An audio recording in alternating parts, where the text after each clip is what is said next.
that has gone on for almost a year now and appears likely to go on for perhaps several more years, but certainly for quite a long while to come. And the precise reasons for it, though, are still not clear.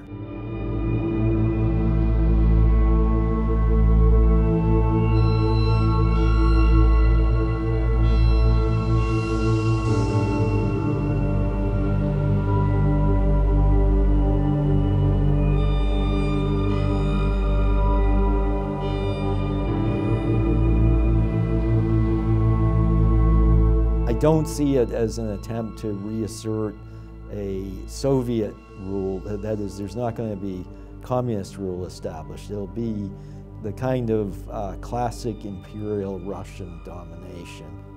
Russia didn't become that size simply by acting defensively. It has done a great deal of conquest and domination of smaller neighbors, and that is what I see as the posture that Russia is taking toward Ukraine, to reassert a kind of imperial rule there.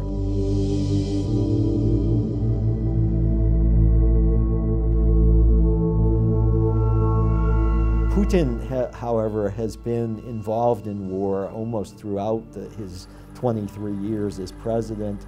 He came into office at the end of 1999 during a second war in Chechnya, which Russian troops did manage to reassert control over Chechnya, but with a great deal of bloodshed. In August 2008, Putin had sent the Russian army to fight against Georgia, the former Soviet Republic. In 2014, Russian troops were sent to annex Crimea and then to instigate a war in eastern Ukraine.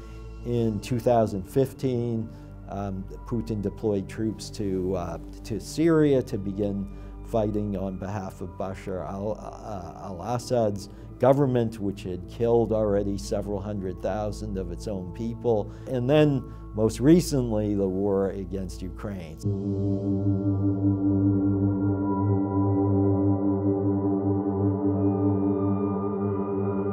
For the most part, he has shown himself to be willing to kill vast numbers of Russian soldiers and vast numbers of civilians in the target country. So he will go down, I think, in history, the history of Russia, as one of the bloodiest and cruelest of rulers.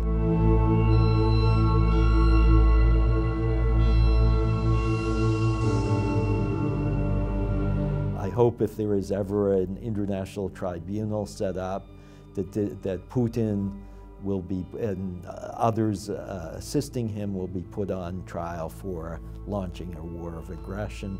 They can also be charged with war crimes, with various crimes against humanity.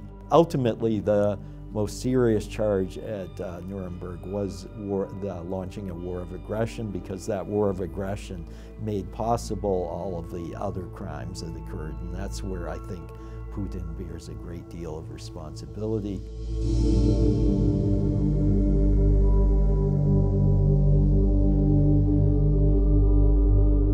I would define, if Russia wins, that in fact it does reassert control over Ukraine. It overthrows the government of Zelensky or any possible successor and puts in place a puppet of the Russian government.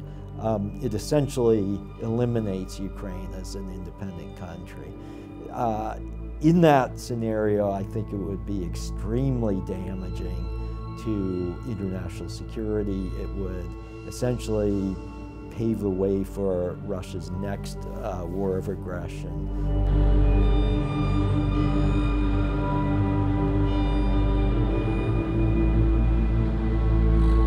I think a much better scenario would be if Russia loses, that if it is widely recognized as a humiliating defeat in Russia, then it will very likely call into question Putin's political standing, perhaps result in the ouster of Putin.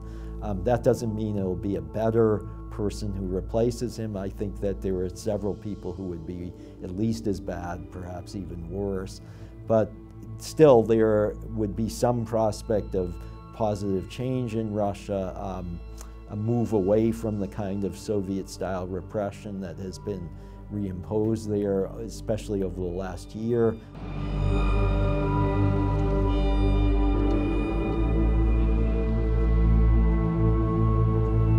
There is self-inflicted, I think, concern in the West about the potential use of nuclear weapons. I think that is mostly,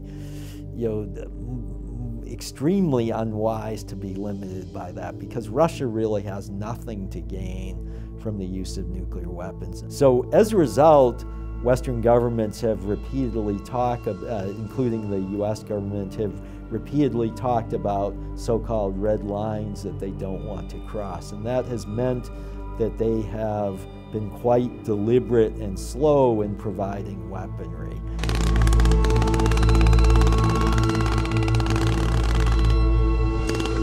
Now, the thing, though, that Putin wants to do is to establish Russian great power while defeating Ukraine, and that's something that I think that Western governments are not going to permit.